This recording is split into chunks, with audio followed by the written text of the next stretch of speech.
창세기 8장 우리 20절에서 9장 7절까지 보겠습니다.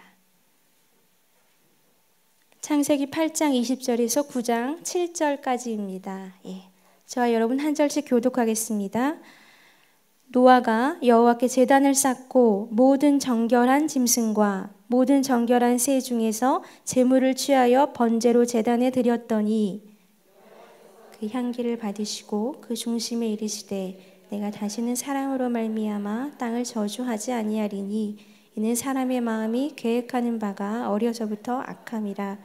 내가 전에 행한 것 같이 모든 생물을 다시 땅이 있을 동안에는 심음과 거둠과 추위와 더위와 여름과 겨울과 낮과 밤이 쉬지 아니하리라.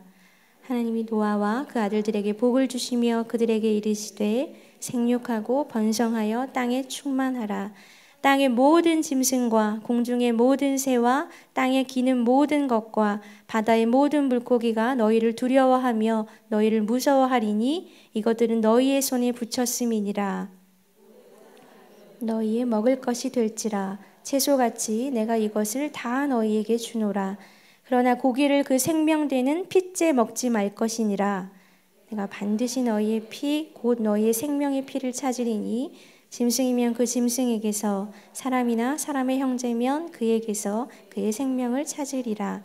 다른 사람의 피를 흘리면 그 사람의 피도 흘릴 것이니 이는 하나님이 자기 형상대로 사람을 지으셨음이니라. 너희는 생육하고 번성하며 땅에 가득하여 그 중에서 번성하라 하셨더라. 아멘. 할렐루야. 우리 여성 예배에 오신 모든 분들을 축복합니다. 우리 한번 인사하시죠. 예배하는 당신이 아름답습니다. 좀 마음을 담아서 하시라니까요. 한 번 더 기도하는 당신이 아름답습니다. 한 번 더 얼굴을 보시면서 이렇게 하시죠. 참 예쁘시네요. 참 귀하시네요. 아름다운 여인은 향기가 나죠. 아름다운 사람은 향기가 납니다. 남자든 여자든 어린아이든 때로 어른들도 이 백발에 굉장히 어르신인데 아주 기품 있는 향기가 나는, 그렇게 막 화려하지도 않고 그렇게 막 번잡스럽지 않은데 소박하고 검소한데도 품격이 있고 향기가 나는, 그 사람이 떠난 다음에 여운이 남는, 운치가 남는, 인상도 여운이 남고 말도 목소리도 또 했던 대화들이 운치가 남는 그런 향기, 예수의 향기, 아름다운 향기. 신방을 가면은 그 집에 향기가 나는 집이 있어요. 물론 방향제를 뭐 잘 썼겠지만 이 커피, 어느 커피집에 가면 커피가 굉장히 아주 향긋한 커피 향 원래 좋지만 특별히 어떤 카페 가면은 굉장히 그 향이 아주 행복하게 하는 그런 향이 나는, 이 하나님이 우리에게 후각을 주신 것이 굉장히 아주 독특한 창조의 방법이었다. 우리가 후각을 통해서 뭔가를 확인하고 또 느끼고 경험하고, 또 후각이 굉장히 강력한 기억 장치입니다. 어떤 이 후각의 자극을 받은 것이 메모리가 돼서 우리에게 아주 강한 자극으로 남고 기억으로 남죠. 이 향수가 굉장히 작잖아요. 이 농축돼 있기 때문에. 근데 향수가 작은 병인데 굉장히 비싸죠. 그러니까 이게 굉장히 고농도의 강력한 영향력을 주는 그런 물질이어서 비싸지 않나 그런 생각이 듭니다. 여인이 예수님께 깨뜨려 본 그 옥합이 최소한 2천만 원짜리 향수니까 얼마나 그 향수가 비싸겠어요. 여기 2천만 원짜리 향수 쓰는 분 없으시겠죠. 그 고대 어려웠던 시기에도 그렇게 아주 고가의 향수가 있었다. 향기, 이 향내는 굉장히 인류의 역사하고 오랜 역사를 같이 했습니다. 중세 이 유럽의 향신료가 굉장히 발달해서 이 발달한 이 유럽의 국가들이 전 세계를 향해서 향신료를 찾아서 나갔고, 그 무역 전쟁이 중세사를 덮었습니다. 저희가 말레이시아 아울리치를 갔는데 선교사님이 저희를 말레이시아 역사 박물관에 데려가셨어요. 차를 타고 한 2시간 넘어서 남쪽으로 가서 거기 말레이시아 역사 박물관 보여줬는데 중세 이 유럽의 제국들이 특히 포르투갈부터 대함대를 이끌고 말레이시아에 쳐들어와서 향신료 때문에 쳐들어온 거예요. 이 중세 유럽의 이 향신료가 굉장히 유행하니까 굉장히 큰 상품이 되니까 전 세계로 흩어져서 이 고급 향신료를 찾아 나가는데 이제 말레이시아에 그런 게 있어서 포르투갈이 처음에 오고 몇십 년 몇백 년 후에 네덜란드가 침공하고 그다음에 영국이 지배하고 그 역사가 거기 다 있더라고요. 말레이시아는 지금 회교 국가입니다. 거의 100% 회교 국가예요. 왜 그런가? 그때 온 포르투갈, 네덜란드, 영국이 기독교 국가죠. 기독교가 기독교의 정신을 앞세워서 선교를 한 게 아니고 이 폭력과 이 화약과 무기를 가지고 와서 이 말레이시아 사람들을 착취하고 노예로 삼고 자방하고 거기에 있는 모든 자원들을 착취해 갔어요. 처음에 포르투갈이 그렇게 했고 네덜란드가 그렇게 했고 영국이 그렇게 했어요. 예수 그리스도의 이름으로 와서 우리를 착취해 간 그 기독교를 우린 절대 믿지 않으리라. 그래서 거기는 회교 국가가 됐죠. 거기 가는 데마다 그 회교 사원들이 너무 많아요. 그러니까 역사적인 그런 몇백 년, 몇천 년의 그런 흔적이 있기 때문에 기독교에 대한 복음이 열리지 않은 그 땅의 선교사님이 제일 먼저 우리들을 알려주는데 제가 굉장히 충격을 받았어요. 향신료를 찾아서 향기를 찾아서 크리스찬들이 전 세계에 뻗어 나갔는데 아주 고약한 역사의 향기를 남기고 그쪽에 지금 민족의 아픔을 주는 그런 흔적을 남겼다는 것이 참 가슴이 아팠습니다. 이 향신료는 음식에 풍미를 주는 거죠. 요새 요리 뭐 맛집 채널이 많지만 이 요리사들이 꼭 하는 말이 풍미를 더하다 그런 말 자주 하더라고요. 이 음식에 아주 이 맛있는 향을 가미해서 그 향을 어떻게 내는가, 그 향을 어떻게 처리하는가에 따라서 이게 굉장히 고급 음식이 되기도 하죠. 그걸 잘 처리하지 못하면 이 좋은 재료가 망치기도 하죠. 그만큼 이 풍미, 이 향기는 굉장히 중요하죠. 맛있는 냄새, 달콤한 냄새, 엄마 냄새, 고향 냄새, 교회 냄새, 하나님 냄새. 하나님을 만날 때 어떤 향기가 나지 않을까? 하나님 우리에게 후각을 주셨기 때문에 천국에 가면 어떤 향기가 나지 않을까? 성령님이 임할 때 그런 향기가 나지 않을까? 이런 생각도 해봅니다. 좋은 향기만 기억에 잘 남는 게 아니고 악취도 기억에 잘 남아요. 제가 한 15년 전쯤에 동경의 외곽지대에 노숙자 아울리치를 간 적이 있습니다. 이 선진국일수록 외곽 지역에는 노숙자가 그렇게 많아요. 경제 대국 일본이 그때는 한국에는 노숙자가 별로 없었거든요. 근데 이 선진국이 오히려 노숙자가 많더라고요. 빈부격차가 심하니까 외곽 지역에는 그 길거리에 그렇게 몇백 명이 텐트 치고 한 10시만 되면 나옵니다. 거기서 자고 먹고 하는 그런 사람. 그때 맡은 악취가 아직도 기억나요. 아주 15년 전에 맡은 그 고약한 냄새가 계속 기억이 날 만큼 좋은 냄새, 안 좋은 냄새 기억이 나죠. 제가 이 본문을 정한 게 한 3, 4주 전인데 지난주에 우리 이지웅 목사님이 이 향기에 대한 얘기를 하셨죠. 구약의 성막에 들어가면 하나님의 성전에 들어가면 크게 세 가지 향기가 납니다. 하나님이 이게 성전 냄새라고 주신 이 향기에 대해서 얘기하셨어요. 성전에 어떤 향을 피워라. 이 기독교만 아니라 이 불교나 뭐 하여튼 그 사원에 가면 향을 피잖아요. 그러니까 역사적으로 이 종교 안에는 향을 피는 그런 의식이 있습니다. 성전 안에도 하나님이 향을 피게 하셨어요. 그러나 그 향 냄새는 하나님이 맡으시는 좋은 향기죠. 그 향기 말고 성전 안에 두 가지 더 향기가 있었어요. 하나는 피 냄새죠. 수없이 제물을 매일매일 주일 저녁에 말씀 잘 들으셨죠? 피를 내야 하는 그 피를 다 뽑아야 하는 그러니까 성전에 들어가면 제일 먼저 피 비린내가 확 코를 찔렀겠죠. 우리의 죄의 대가로 피를 내는 그 피냄새. 두 번째는 무슨 냄새가 났겠어요? 그 동물을 태우는 고기 냄새가 났겠죠. 다 번제로 태웠으니까. 그러니까 예루살렘 성전, 성 모세의 성막을 갈 때 우리 처음 가는 사람들이 제일 먼저 느끼는 냄새는 피냄새. 그다음에 고기 타 들어가는 냄새. 그게 구수하다가도 탄 다음에는 아주 쓴 냄새가 나잖아요.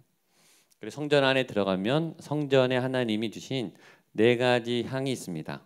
뭐 소합향, 나감향, 풍자향, 유향 이렇게 하나님이 4가지 향에 대해서 이 향을 피우도록 하셨어요. 각각이 다 의미가 있습니다. 근데 이 의미는 영적인 의미가 있어요. 이 소합향은 어떤 진액을 뽑아낸 거예요. 어떤 삶의 어떤 진액, 여러분의 삶의 어떤 엑기스, 여러분들의 삶을 압축하고 여러분들의 시간을 압축하고 여러분들의 살아온 세월을 압축하면 어떤 진액이 나옵니까? 우리 안에 아주 삶의 땀을 흘리고 대가를 흘리고 쏟아부은 어떤 진액. 두 번째 나감향은 이 영체동물의 껍질을 부숴서 만든 향이래요. 그러니까 빻고 부숴서 나는 가루향 있죠. 성전 안에 나는 향의 두 번째 향은 부서져서 나는 냄새예요. 우리가 쪼개지고 부서지고 빠져서 가루가 되는 거죠. 우리의 삶을 짜내서 예배를 드리고 우리의 삶이 부서짐으로, 그렇죠? 산산이 깨어짐으로 하나님 앞에 가루로 올려드리는 그 향내. 풍자향은 방부제와 해충을 제거하는 향이라고 합니다. 그 향을 피우면 그 모기향처럼 해충이 오지 않는 향, 벌레가 오지 않는 향, 우리를 해치지 않게 보호해주는 어떤 향이 성전 안에 있었던 향이고, 마지막으로는 유향, 예수님 탄생할 때 동방박사 갖고 온 아주 극상품의 최고의 향수, 아주 고급스러운 기품 있는 사람들이 쓰던 최고급 향수 유향이 성전 안에 있었다고 합니다. 그런 귀한 향이 성전에서 하나님을 예배하는 자리에서 이 향내를 맡도록. 그러니까 성전 안에 오면 피냄새, 고기 냄새도 나지만 하나님이 어떤 그런 향기, 아주 하나님이 고소한 향기를 굉장히 좋아하세요. 고소한 그런 향기. 성전 안에 이건 그러면 이스라엘 사람들이 아 이거 하나님 냄새다 이렇게 기억하는 거죠. 다른 데 가서도 그런 비슷한 냄새가 나면 하나님이 기억이 나는 거겠죠. 여러분들은 신앙과 관련해서 어떤 향기가 추억에 있으신지, 여러분들의 삶은 지금 어떤 향을 내고 있는지, 여러분들의 가족들에게, 여러분들의 자녀들에게, 여러분들의 아는 사람들에게 어떤 향을 나타내고 있는지, 목양교회는 이 구리 지역에 어떤 향기를 뿜어내고 있는지, 나의 영적인 향기는 어떤 향기인지 오늘 돌아보면 좋겠습니다. 오늘 우리가 잘 아는 노아의 홍수 사건 이후에 홍수가 다 끝났어요. 홍수의 목적은 아시죠? 이 세상에 악이 관영하니까 하나님이 악을 진멸하신 거예요. 물로 다 심판을 하신 이후에 다 청소가 됐습니다. 정리가 된 이후에 그 사건입니다. 20절 같이 한번 보겠습니다. 시작. 노아가 여호와께 제단을 쌓고 모든 정결한 짐승과 모든 정결한 새 중에서 제물을 취하여 번제로 제단에 드렸더니 노아가 그 1년 동안 홍수의 기간을 겪고 방주에서 나오자마자 제일 먼저 한 것은 여호와께 제단을 쌓았던 거예요. 노아는 왜 방주에서 나오자마자 제단을 쌓았을까? 노아가 제단을 쌓은 이유는 뭘까? 이 토미 텐이라고 하는 목사님이 하나님 당신을 갈망합니다. 그런 유명한 책을 썼습니다. 거기에 그 목사님 나름대로 진리와 계시에 대해서 정의를 내려요. 아주 독특한 정의를 내리는데 하나님 당신을 갈망합니다 책에서 그 목사님이 진리란 하나님이 계셨던 자리다. 그러니까 과거에 어떤 하나님의 어떤 계셨던 흔적을 통해서 정리한 하나님의 길은 이거야. 하나님은 이렇게 역사하셔 라고 하나님이 대한 체험과 경험, 하나님의 어떤 과거의 서류를 정리한 것이 진리다. 그 목사님의 표현이에요. 계시는 하나님이 지금 계신 곳과 앞으로 계실 그 자리가 계시다, 이렇게 말했어요. 색다른 해석이죠. 그러니까 진리를 연구하는 것도 중요하죠. 진리를 찾아가는 것. 하나님이 어떻게 옳게 하셨나? 하나님이 어떤 것들을 행하셨나? 하나님의 뜻과 생각은 무엇인가? 성경을 통해 과거의 믿음의 조상들의 흔적을 통해 그런 것들을 찾아내는 것. 그래서 우리가 성지순례를 가고 성경을 연구하고 또 건강한 교회를 찾아보고 또 부흥했던 교회 프로그램들을 찾고 그런 것들을 벤치마킹하고 같이 가서 훈련받고 유명한 제자 훈련 프로그램 DTS 이런 것들을 하고, 왜냐하면 전에 믿음의 선배들이 그것을 통해서 믿음이 성숙했으니까, 교회가 부흥했으니까, 하나님이 그렇게 역사하셨기 때문에 그것을 반복하는 거죠. 그런데 토미 테니 목사님은 그렇게 박물관처럼 하나님이 흔적이 있었던 자리를 탐구하는 데 시간을 다 보내지는 말자, 그렇게 얘기해요. 진리도 중요하지만 계시가 더 중요하다는 거예요. 계시. 지금 하나님은 어디 계신가? 옛날에 하나님이 이스라엘에 역사하셨지만 지금 하나님은 어느 땅에 역사하시는가? 한때 미국에 부흥을 주셨고 한때 한국에 부흥을 주셨어요. 그러니까 한국 교회가 쇠퇴하고 있어요. 그럼 하나님의 마음은 어느 나라에 있는가? 어떤 사건에 있는가? 하나님이 각 시대마다 하나님의 사람들을 통해서 새롭게 막 일으키셨어요. 아브람, 모세, 다윗, 엘리야, 베드로, 바울. 하나님의 사람, 하나님이 들어쓰시는, 하나님이 움직이시는 그 현장은 어디인가? 그거를 찾아야 되는 거예요. 그래서 이 토미 테니 목사님이 계시의 추적자 이런 미니스트리를 만든 거예요. 지금도 이제 하나님이 세계 어느 나라 어느 민족에서 강하게 역사하고 계시고 과거에 하나님이 성경에 기록할 만큼의 역사를 하셨던 것처럼 지금 하나님은 세계 어느 나라 어느 민족 어느 지역에서 움직이고 계신가? 물론 하나님이 전 세계를 다 주관하시고 다 말씀하시지만 지금 하나님의 마음, 하나님의 뜻은 어디에 계신가? 그것이 계시라는 거예요. 그래서 하나님이 역사하신 것을 찾아 나갈 수 있는 그런 마음. 과거의 믿음에 매이지 않고 지금 어디 계시고 앞으로 하나님이 어느 곳에 마음이 계신가를 알아서 찾아가는 그런 신앙생활이 필요하다라고 얘기했습니다. 지금 노아가 방주에서 나와서 새하늘과 새 땅, 하나님이 완전히 뒤집어 엎으신 새로운 세계에서 하나님 앞에 예배를 드려요. 새 시대가 시작된 거예요. 새로운 계시가 임하고 하나님의 새로운 날들이 시작된 거죠. 오늘도 새로운 날이, 앞으로 새로운 날들을 우리가 살아야 돼요. 2018년 11월 우리가 내년 금년을 마무리하고 내년을 살아야 돼요. 도대체 하나님의 계시는, 나를 향한 하나님의 계시는, 우리 아들과 딸들을 향한 하나님의 계시는 어디일까? 무엇을 따라가야 할까? 어떻게 준비해야 될까? 노아가 제사를 드린 이유는 그 때문이겠죠. 하나님의 마음이 어디에 있습니까? 내가 어떻게 하나님을 따라서 이 새로운 시대, 새로운 새하늘과 새 땅을 가야 합니까? 과거가 아니고, 그러니까 여기 하나님의 인도함이 필요한 거예요. 이제 내가 하나님과 새롭게 다 읽어야 되는 거예요. 이 과거는 지금 다 지워졌어요. 싸그리 다 망가졌어요. 하나님이 다 뒤집어 엎어놨어요. 새롭게 오늘 이후의 삶을 시작하는 이 노아는 하나님 앞에 예배를 드렸죠. 그리고 또 하나 이 노아가 예배를 드린 이유는 그 1년 동안 방주 안에서 심판하신 하나님을 보았기 때문이겠죠. 정말 하늘이 찢어지고 이 밑에서 거대한 물이 솟아나고 온 인류가 죽음으로 덮이는 그 처참한 죄악을 반드시 심판하시는, 말씀을 반드시 이루시는 그 방주는 동력이 없는 거 아시죠? 방주에 엔진이 없어요. 노가 없어요. 방주는 그냥 물이 떠다니는 대로 가는 거예요. 아라라산에 멈추니까 거기 내린 거예요. 동력이 하나도 없어요. 그냥 하나님이 움직이시는 그 물결의 흐름을 타고 그냥 떠다닌 거예요. 그게 살아남는 거죠. 그게 방주의 영성이 하나님께 모든 이 키를 맡기고 하나님이 움직이시는 대로 물이 감할 때까지 기다렸다가 아라랏산에서 내려왔죠.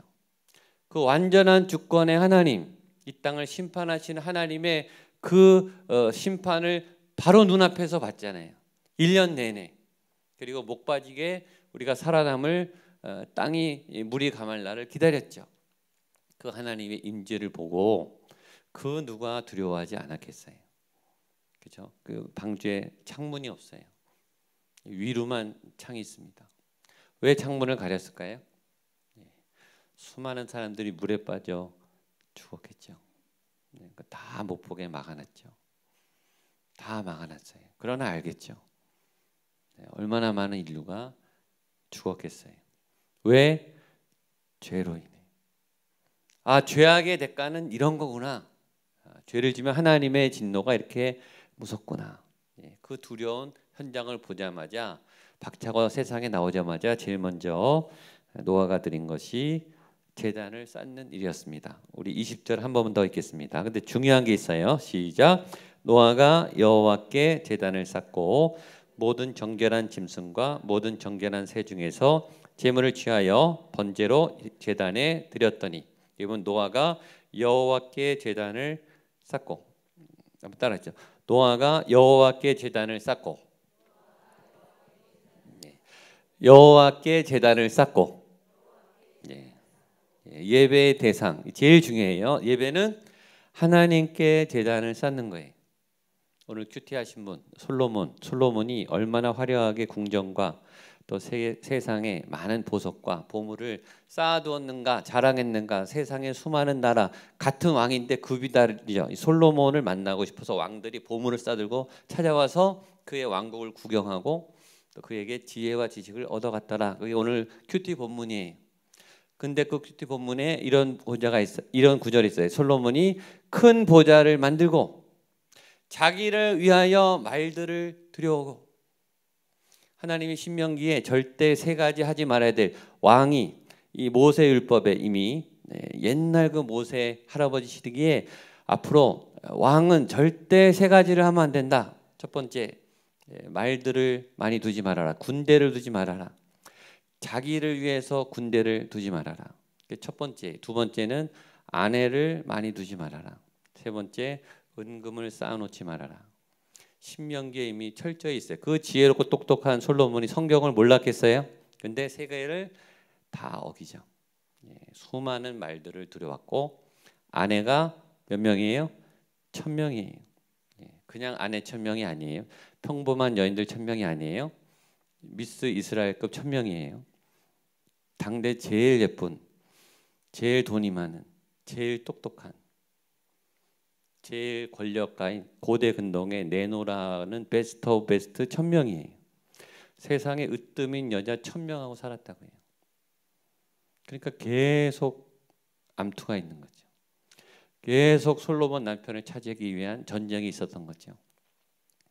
그 아내와 함께 우상 1000개가 들어왔어요. 나라가 엉망이 됐죠.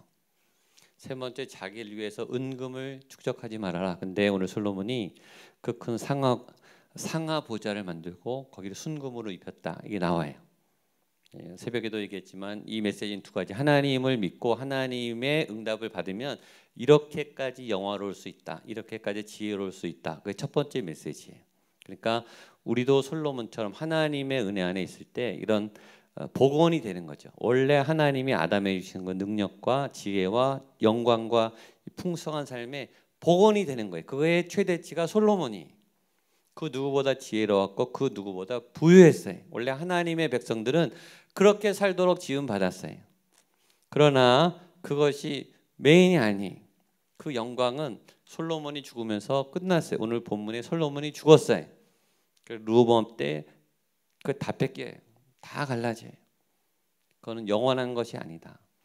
우리에게 솔로몬과 같은 능력과 또 그 부귀영화를 주지 않는 것은 그것은 본질이 아니기 때문이에요. 오늘 성경은 여호와께 노아가 제단을 쌓았다라는 말씀을 해요. 하나님을 위해 예배를 드렸다, 그런 뜻입니다. 여러분, 오늘 하나님을 위하여 예배를 드리러 오셨습니까? 대부분 우리는 나를 위해서 예배하러 와요. 내가 급해서, 내가 도움을 받아야 되니까. 내가 아쉬워서 예배. 그럼 예배 안 온 분들은 아쉬울 게 없어서 안 온 거예요. 자기 나름대로 삶의 방법이 있고 스케줄이 바쁘고 중요한 게 있다고 생각하니까 여기 안 오신 거고, 또 온 우리는 뭔가 우리가 하나님께 도움을 받을 게 있고 위로를 받을 게 있고 또 하나님 안에 있을 때 내가 편하고, 그래서 사실 예배를 와요. 대부분 우리의 예배의 동기는 우리를 위함이에요. 하나님을 위해서, 하나님 때문에, 하나님께 영광을 돌리기 위해서 오는 사람들은 정말 많지 않아요. 우리가 특별히 현대교회는 우리가 선택을 해요. 교회를 설교를 선택해요. 이 목회자가 누군지 보고 교회를 올까 말까, 예배를 드릴까 말까, 내가 몇 부 예배를 드릴까, 어느 교회를 갈까, 내가 특강과 세미나를 선택하고 교회 프로그램을 내가 선택하죠. 마음에 안 들면 안 나가고 옮기면 되니까. 그러니까 우리가 하나님을 선택하는 듯한 착각을 받는 거죠. 우리가 마치 식당에 가서 서비스를 받듯이 서비스 안 해주면 기분 나쁘고 다음에 안 오면 되죠. 평가에 댓글을 막 이렇게 고약하게 쓰면 되죠. 우리가 그렇게 일상을 사는 게 우리가 습관이 됐기 때문에 교회도 예배도 신앙도 우리 방식으로 나를 위해서 내가 만족스러운 내 영적인 공급을 채워주는, 내가 도전을 받는, 내가 하나님 내 삶에 유익하게 하나님께 응답을 받는 그런 예배를 원해서 올 때가 많아요. 사역도 마찬가지.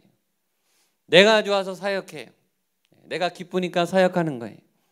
또 내가 인정받으니까 사역하는 거예요. 내가 하나님께 드리는 게 좋아서 하나님께 드리는 거예요. 자녀 양육도 마찬가지죠. 내가 사랑하니까 사랑하는 거죠. 내가 사랑하니까 희생하는 거예요. 내 좋은 방식으로 사랑하죠. 자녀들이 내가 좋아하지 않는 방법으로 움직이면, 내 남편이 내가 좋아하는 방법으로 우리 자녀를 양육하지 않으면 싸워요. 우리는 사랑 안 해도 예배 안 해도 우리 방식이 제일 우선이에요. 근데 오늘 성경은 노아는 하나님께 제단을 쌓았다. 하나님을 위하여 제단을 쌓았다. 사실 이것이 우리가 현대 교회가, 우리 목양교회가, 저와 여러분이 제일 진지하게 물어봐야 될 질문이에요. 나는 하나님을 위하여 하나님께 제단을 쌓았는가? 그럼 우리의 가짜 예배는 어떻게 할 건가? 하나님이 우리를 동기에 우리의 필요에 의해서 우리를 오게 하시지만, 그래서 오는 이 걸음도 귀하죠. 그리고 예배를 드리고 찬양을 하면서 우리의 동기가 우리를 넘어 주일날 말씀했듯이 하나님 안으로 들어가는 거죠. 나의 기도가 하나님 향한 기도로 바뀌어가는 거죠. 저는 그것이 우리의 예배의 유의라고 생각해요. 우리가 예배를 드리면서 하나님의 말씀을 들으면서 마음이 바뀌는 거죠. 나 중심에 선 신앙과 나 중심에 선 헌신들이 점점 하나님께로 이렇게 옮겨지는 거예요. 그래서 감사함으로 그 문에 들어가는 그 예배를 드리게 되는 거죠. 나의 기도로 출발하지만, 나의 아픔으로 시작하지만, 우리 자녀를 향한 나의 간절한 소원으로 시작하지만, 그 기도는 기도하다 보면 하나님을 향한, 하나님을 위한 기도로 바뀌어지는 거예요. 그 예배하면서 이게 변화가 일어나는 거예요. 그리고 갈 때는 새로운 다짐을 하면서 나가는 거죠. 아, 이렇게 하나님 안에서 살아야 되겠구나. 아, 하나님이 오늘 나를 교정해 주셨구나. 노아가 드린 예배는 그런 예배였다는 거예요. 전 여러분의 예배도, 저의 예배도 그렇게 변화되기를 축복합니다. 동기가 어쨌든 일단 이곳에 와서 하나님께 마음을 쏟고 예배를 하다 보면 하나님께 예배가 드려지는 그 진정한 예배로 변화되는 역사가 우리 여성 예배 가운데 나타날 줄로 믿습니다. 그 예배에 향기가 났다는 거예요. 21절이 그게 포인트예요. 21절, 22절 보겠습니다. 시작. 여호와께서 그 향기를 받으시고 그 중심에 이르시되 내가 다시는 사람으로 말미암아 땅을 저주하지 아니하리니 이는 사람의 마음이 계획하는 바가 어려서부터 악함이라 내가 전에 행한 것 같이 모든 생물을 다시 멸하지 아니하리니 땅에 있을 동안에는 심음과 거둠과 추위와 더위와 여름과 겨울과 낮과 밤이 쉬지 아니하리라. 아멘. 여호와께서 그 향기를 받으시고, 어떤 향기? 하나님을 향한 예배로 드리는 그 향기. 내 마음이 나에게 붙어 있다가 시작은 나로부터 출발했지만 어느새 하나님을 향해 넘어갔던 그 예배의 중심, 그 향기를 하나님이 받으신다는 거예요. 그래, 내가 네 마음을, 네 예배를 내가 받았어. 너의 간절한 기도가 보통 향기로 표현돼서 하늘에 올라가고, 기도의 이 성전에서 피는 향은 기도의 향이에요. 이게 하늘로 올라가잖아요. 이 향이 하늘로 올라가듯이 우리의 기도가 하늘로 올라가는 걸 상징해요. 여러분의 기도가 이렇게 하늘로 올라갈 때 하나님이 그 향기를 흠양하시고 받으시고, 여러분들의 기도를 하나님이 들으시고, 하나님이 들으시면 된 거예요. 그 다음에 하나님이 움직이시죠. 그러나 안 받으시는 예배도 있어요. 계속 내 안에 머물고 내 생각 안에 머물고 갇히고, 교회는 열심히 오고 예배는 열심히 드리고 아멘은 많이 하고 많이 우는데 지나면 하나도 안 변하는 분도 많아요. 특히 자매님들이, 여성분들이 예배 때 눈물을 많이 흘려요. 근데 잘 안 바뀌어요. 고집이 얼마나 센지, 우리가 고집이 얼마나 센지 몰라요. 한번 깨닫고 마음이 뭉클하고 흔들려서 변화가 될 것처럼 보이다가 변화가 안 돼요. 또 옛 모습으로 돌아가요. 그러할지라도 그런 과정이 우리가 조금씩 깎여서 이제는 하나님께서 받으시는 기쁨의 향기, 아름다운 향기, 예배의 향기를 바라는 여러분들이 되시기를 축복합니다. 그 다음에 하나님이 그 향기를 받으시고 21절 뒤에 보면 그 중심에, 그 진실한 마음 중심에 몇 가지 약속을 해주세요. 약속. 처음에는 저주를 풀어주세요. 21절입니다. 시작. 여호와께서 그 향기를 받으시고 그 중심에 이르시되 내가 다시는 사람으로 말미암아 땅을 저주하지 아니하리니 이는 사람의 마음이 계획하는 바가 어려서부터 악함이라 내가 전에 행한 것 같이 모든 생물을 다시 멸하지 아니하리니. 하나님의 저주, 하나님을 떠난 것 자체가 저주죠. 우리 안에, 우리 가정 안에, 내 경험 안에는 어떤 저주라고 말하기는 그렇지만 굉장히 굳어진 이 세상적 관습이 배어 있어요. 우리 여러분 가정 안에 부모님부터 이 유전은 아니지만 이 가정 안에 있는 어떤 굳어진 악한 습관, 굳어진 잘못된 버릇. 우리 신앙인 안에도 어떤 부분은 잘 변하는데 어떤 부분은 절대 안 바뀌는 굉장히 굳어진 그런 부분이 있어요. 저는 그것이 저주로 해석해요. 하나님이 저주한 건 아니지만 그게 완전히 굳어진 거예요.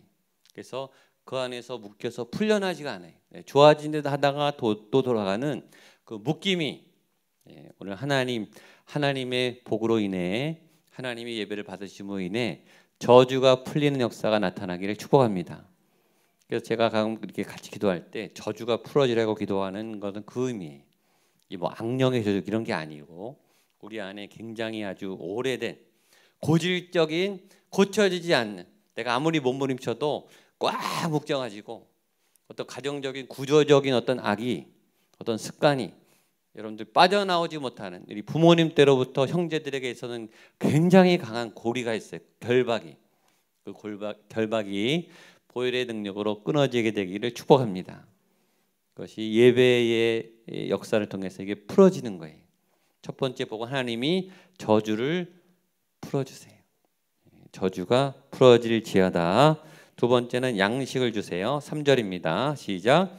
모든 산동물은 너희의 먹을 것이 될지라 채소같이 내가 이것을 다 너희에게 주리라. 노아의 홍수 이후에 큰 이 식생활의 변화는 육식이 가능합니다. 고기 좋아하시는 분, 고기를 먹게 돼요. 이때 처음부터, 이때가 시작이에요. 고기는 얼마나 맛있습니까? 그렇죠? 우리에게 이 단백질과 이 맛있는 식사를 제공해주는 육식이 가능해졌습니다. 육식을 먹게 됐다. 고기를 먹어서 좋았다 그게 아니라 하나님은 우리에게 먹을 양식을 예비해 주신다. 뉴스를 보면 요새 아주 가슴이 답답해 죽겠어요. 이 한국 경제 지표가 갈수록 어두워져서 막 마음이 어두워요. 우리 청년들은 얼마나 힘들 것이며 우리 아내들은 얼마나 힘들 것이며 남편들은 얼마나 힘들겠어요. 점점 기업 환경이 어려워지고 또 일하는 환경이 어두워져요. 생존은 굉장히 중요하죠. 먹을 것이 없는다는 것은 굉장한 심각한 상황입니다. 재정이 모자란다는 것은 심각한 거예요. 재정은 굉장히 중요한 거예요. 하나님이 이 재정에 대한 부분을 책임져 준다.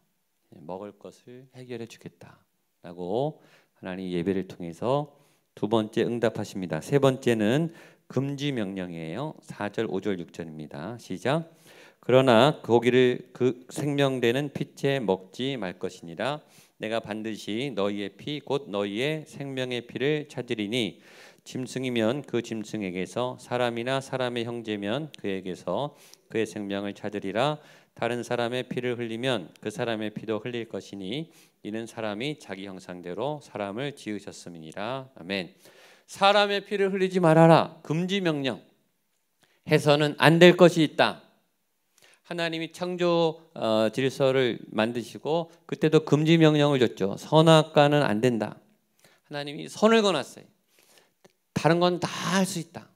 그러나 넘어서는 안 될 선이 있다. 다 먹어도 된다. 그러나 사람의 피를 흘려서는 안 된다. 하나님이 어떤 제한 영역이 있어요. 넘지 말아야 될 영역이 있어요. 치료의학보다 더 중요한 건 예방의학이죠. 죄를 안 지을 수 있게 하는 게 더 중요하죠. 죄를 짓고 빨리 돌이키고 실수하고 넘어져서 회복하는 거, 그것도 중요하지만 안 넘어지면 더 좋죠.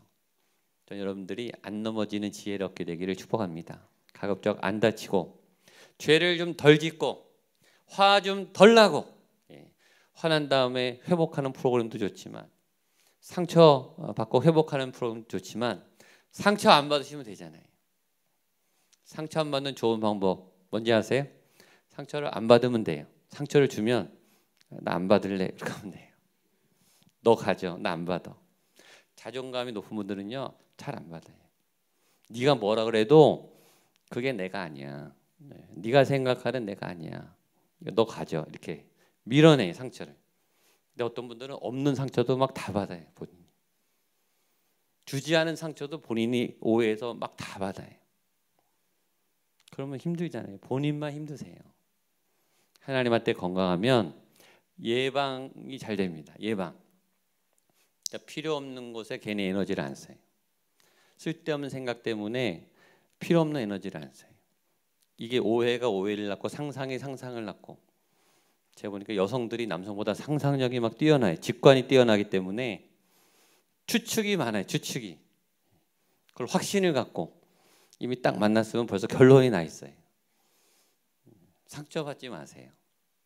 그 필요 없는 곳에 너무 많이 에너지를 쓰지 마세요. 하나님이 이미 금하신 것, 생각하지 말라고 하는 것, 넘지 말라고 하는 그 선을 잘 지키시게 되기를 바랍니다. 마지막은 복과 사명을 주세요. 1절하고 7절, 9장 1절과 9장 7절에 두 번 있습니다. 1절과 7절 마지막 보겠습니다. 시작. 하나님이 노아와 그 아들들에게 복을 주시며 그들에게 이르시되 생육하고 번성하여 땅에 충만하라. 7절. 너희는 생육하고 번성하며 땅에 가득하여 그 중에서 번성하라 하셨더라. 아멘. 여기 보면 복을 주시며 사명을 같이 주세요. 그러니까 복과 사명은 어떻게 보면 같이 와요. 복을 주시면서 사명을 주세요. 사명이란 뭐죠? 할 일이에요. 할 일. 할 일을 받은 건 굉장히 중요한 거예요. 내가 일할 수 있다. 내가 쓰임 받을 수 있다. 여러분 할 일은 대가를 주잖아요. 그렇죠? 일을 하면 대가를 주죠. 그 사람이 일할 수 있는 만큼의 일을 시키고 그 사람이 일한 만큼의 가치를 줘요. 이게 사례를 주잖아요. 월급을. 그렇죠? 일을 잘하면 연봉이 높아요. 가치 있는 일을 할수록 보상은 큰 거예요. 그러니까 일하는 것이 복이죠. 일할 수 있는 기회가 복이죠. 대가가 있어서가 아니라 일하는 것 자체가 우리가 굉장히 기뻐해요. 그러니까 하나님이 우리에게 복을 주실 때 할 일을 주시고 일할 수 있는 힘을 주시고 능력을 주시고 일할 수 있는 그 결과의 열매를 주시는 거죠. 그걸 복으로 주셨어요. 예배가 잘 되는 분들에게 생육하고 번성하고 충만하고 정복하고 다스리고 하나님의 생명을 퍼뜨리게 하는 아주 의미 있는 일 하면서 나도 뿌듯한데 거기다 월급까지 받고 칭찬도 받고 그렇죠? 하나님도 기뻐하시고 그런 행복한 일 그것이 복으로 주어졌어요. 누구에게?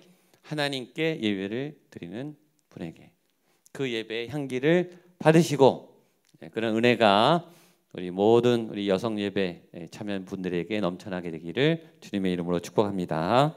같이 한번 우리 찬양하고 기도하겠습니다.